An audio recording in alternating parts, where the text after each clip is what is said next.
प्रथमतः या भव्य आणि दिव्य सभा मंडपामध्ये माननीय युवा नेते श्री सुमित दादा पाटील यांचं सर्वांनी वरती हात करून टाळ्या वाजवून स्वागत करा.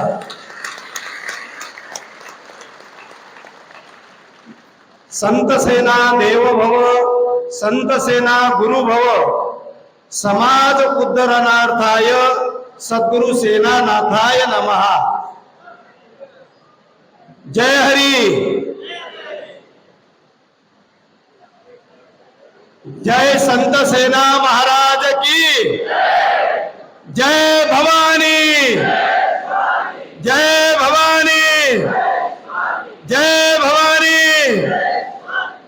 अखिल पाचोरा बेळगाव विधानसभा मतदारसंघातील सकल संत सेना नाभिक समाज मानवांचा मेळावा आणि त्या मेळाव्याचे अध्यक्ष आपल्या पाचोरा तालुक्यातील सर्व तरुणांचे हृदयस्थान असलेले श्री माननीय सुमित भाऊ पाटील आणि आपल्या पाचोरा तालुक्याचे सर्वांचं जिव्हाळ्याचं लाडकं आणि गोड व्यक्तिमत्व, सर्वांना हवा हवा असा वाटणारे आपले माननीय आमदार साहेब श्री किशोरजी आप्पा पाटील यांचं मी पाचोरा बेळगाव आणि नाभिक समाजातील सर्व तळागाळातल्या रसागाळातल्या गेलेल्या सर्व समाज बांधवांतर्फे हार्दिक हार्दिक स्वागत करतो.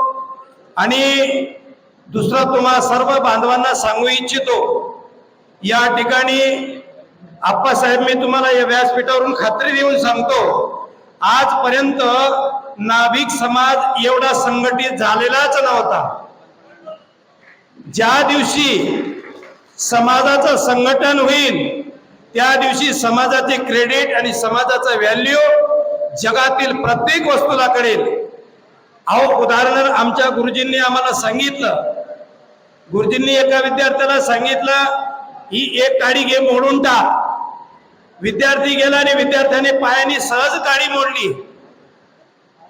पण त्याच गुरूंनी त्यांना विद्यार्थ्याला सांगितलं, बाबा तू एक काडी सहज मोडून टाकली, या 5-7 काड्या घे आणि अशा मोडून दाखव. गठ्ठा केला 5-7 काड्याचा आणि तो गठ्ठा मोडायला लावला, पण तो गठ्ठा काही मोडत नव्हता. कारण काय असेल, त्या 5-7 काड्या संघटित झाल्या. हे उदाहरण आहे. जोपर्यंत कुठलाही समाज संघटित होत नाही तोपर्यंत त्या समाजाची व्हॅल्यू, त्या समाजाचं कर्तव्य, त्या समाजाचं मोल कळत नाही. आणि मी छातीला हात लावून सांगतो आप्पाजी, आजपर्यंत जेवढे जेवढे लोक झाले, जेवढे जेवढे लोक विधानसभेत गेले, त्या लोकांमध्ये जेवढेही गेले, मला कुणाचं कमी लेखायचं नाही, जास्त नाही लेखायचं, पण ऐका सज्जनांनो, आज आपणची जी धडपड आहे पाचोरा बेळगाव तालुक्यातील विकास कामाकरता, या विकास गंगेकरता रात्रंदिवस तळमळ करीत असतात. सज्जनांनो, मला आठवतंय 3 तारीख, याच महिन्यातली 3 तारीख कीर्तन होतं कोळगावला. हरिभक्तीपरायण ज्ञानेश्वर माऊली पठाळे यांचं कीर्तन, आणि आप्पा मुंबईहून निघाले. जो माणूस समाजाकरता धडपड करतो, जो माणूस धर्म कार्याकरता धडपड करतो, ज्या माणसाचे हात वारकरी संप्रदायाच्या पाठीमागे आहे, आणि जो मनुष्य स्वतःच्या शरीराची काळजी करत नाही. 2 तारखेला आप्पा मुंबईहून निघाले. मुंबईहून निघाले 3 वाजता. 3 वाजता निघाले. 4 वाजता आप्पांना एक्सप्रेस मध्ये बसायचं होतं. ठाण्याहून मुंबईकडे येत होत असताना रस्त्यामध्ये फ्रँके हायवेवर ऍक्सिडेंट झाला. ड्रायव्हरचा पाय फ्रॅक्चर झाला आणि आपले एक भैया बरोबर त्यांच्या बरोबर होते, त्यांना डोळ्याला दुखापत झाली. तसंच आप्पा त्यांची व्यवस्था करून आप्पा 4च्या एक्सप्रेसने मुंबईहून जळगावला यायला निघाले. मुंबईहून जळगाव आले. वास्तविक ऍक्सिडेंट ज्या गाडीमध्ये झाला त्याच गाडीमध्ये आप्पा होते.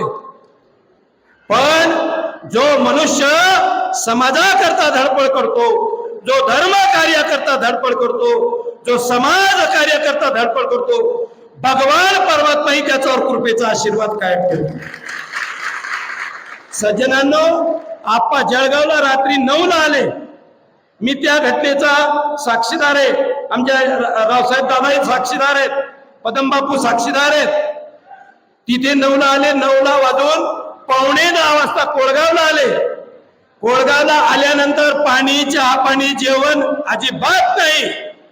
मग पूर्ण कीर्तन ऐकलं ज्ञानेश्वर महाराज पठारेंचं.